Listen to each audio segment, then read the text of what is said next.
Hi everybody, Lori Fulbright here. Let's talk about Operation Gray Skull. So this was a federal takedown of 4 websites on the dark web that showed nothing but images of children, toddlers, and babies being raped and sexually abused.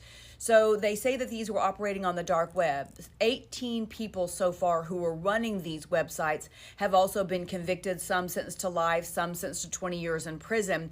They found people who were operating these sites in Virginia, Maryland, Indiana, Texas, Washington, Arkansas, Michigan, and Oklahoma, where I live as well.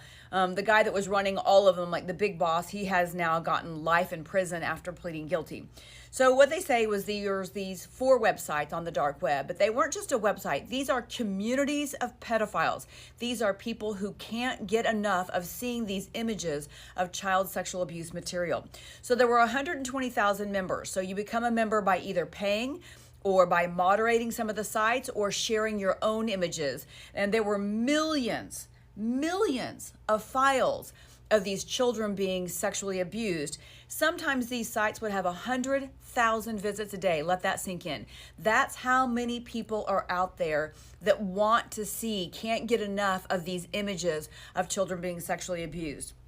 So federal prosecutors call all of these people, of course, sadistic.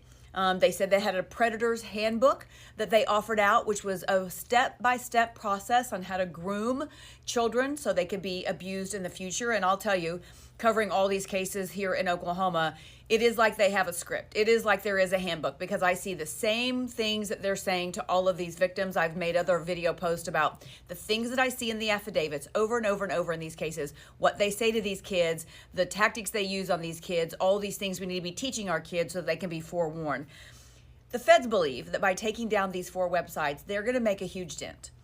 They say these websites have not been brought back yet, but we all know, because there is such a huge desire for this material out there right now, that this will come back in some fashion, form, or somewhere, somehow. So the key is, every time that you accidentally come across something that could be child sexual abuse material, you have to report it. Of course, Kik is doing a lot better job. Snapchat, all these apps, emails, things like that, they are doing a better job of reporting these to the Center for Missing and Exploited Children. And then they call law enforcement in whatever state that came from. And we're seeing a lot of bust from that. The Center for Missing and Exploited Children is also doing a great job of trying to identify some of the children in these videos. And so far, they've identified more than 40,000 of these kids. But obviously, it is still a huge issue with this huge need that these people have to see these images. So it's on all of us to be educated.